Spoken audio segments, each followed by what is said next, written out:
Visakha steel plant విషయంలో BJP నేతలు ప్రజల మనోభావాలకు అనుగుణంగా స్పందిస్తున్నారని, అతి సున్నితమైన అంశాన్ని కేంద్ర ప్రభుత్వం దృష్టికి తీసుకెళ్తామని బీజేవైఎం రాష్ట్ర అధ్యక్షులు సురేంద్ర మోహన్ అన్నారు. ఇప్పటికే ఎమ్మెల్సీ మాధవ్ కేంద్ర పెద్దల దృష్టికి స్టీల్ ప్లాంట్ విషయం తీసుకెళ్లారని, స్టీల్ ప్లాంట్ వ్యవహారంపై ప్రధాని మోడీని కూడా కలుస్తామని తెలిపారు. ప్రపంచానికి మార్గదర్శిగా ఉన్న మోదీపై ఎమ్మెల్యే అమర్నాథ్ చేసిన వ్యాఖ్యలను ఖండిస్తున్నామని తెలిపారు.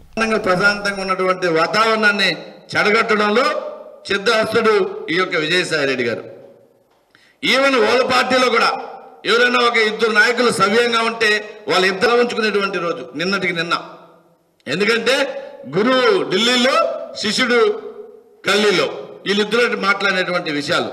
ఇది స్టీల్ ప్లాంట్ విషయంలో మా చిత్తశుద్ధిని శంకించేటువంటి అవకాశం ఈ రాష్ట్రంలో ఏ పార్టీకి కూడా లేదు అని చెప్పి మాత్రం చాలా స్పష్టంగా భారతీయ జనతా పార్టీ మేము తెలియజేస్తున్నాం.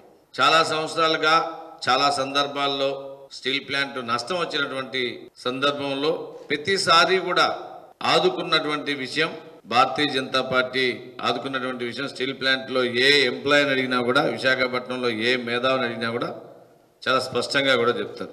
ఇక్కడే అనకాపల్లి ఎమ్మెల్యే కుర్రోడు, చదువుకున్నవాడు, ఉత్సాహవంతుడు, మంచి కుటుంబం నుంచి వచ్చినటువంటి వ్యక్తి గుడివాడ అమర్నాథ్ గారు. చదువు సంస్కారం పోయిందా? చదువు సంస్కారం నేర్పించలేదా? లేకపోతే కొడాలి నాని, వల్లభనేని వంశీ, లేకపోతే మంత్రి అనిల్ కుమారు ఇలాంటి వాళ్ళు ఏమన్నా పూనారా?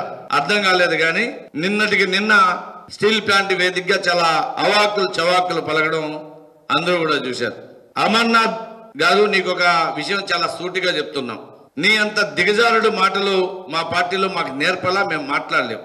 మరి మీ పార్టీలో ఇదే నేర్పిస్తున్నారేమో నాకైతే తెలియదు. ఒక దేశ ప్రధానిని పట్టుకొని నరేంద్ర మోడీ, నువ్వు నీ మెడలో ఉంచుతాం, నిన్ను మోకాల మీద కూర్చొని పెడతాం, ఇలాంటి అవాకు చవాకులు మాట్లాడేటువంటి తత్వం మరి వీళ్ళందరికీ ఎలా వస్తుందో నాకు అర్థం కావట్లేదు. నీకు నిజంగా చిత్తశుద్ధి ఉంటే, నువ్వు చెప్పినటువంటి మాటల మీద నువ్వు నిలబడేటువంటి తత్వం నీకుంటే ఎల్లు నీ రాష్ట్ర ముఖ్యమంత్రి దగ్గరికి పోయి నువ్వు అన్న మాటలు అతని దగ్గర అనిపించు. నీ జగన్మోహన్ రెడ్డిని అనమని చెప్పు. లేకపోతే నీ గురువు, నా దైవం అంటున్నావు కదా నువ్వు విజయసాయి రెడ్డి అని, విజయసాయి రెడ్డి దగ్గర అనిపించు. కనీసం నువ్వు నిన్న మాట్లాడినటువంటి మాటలు అదే మాటలు వాళ్ళ దగ్గర అనిపించు.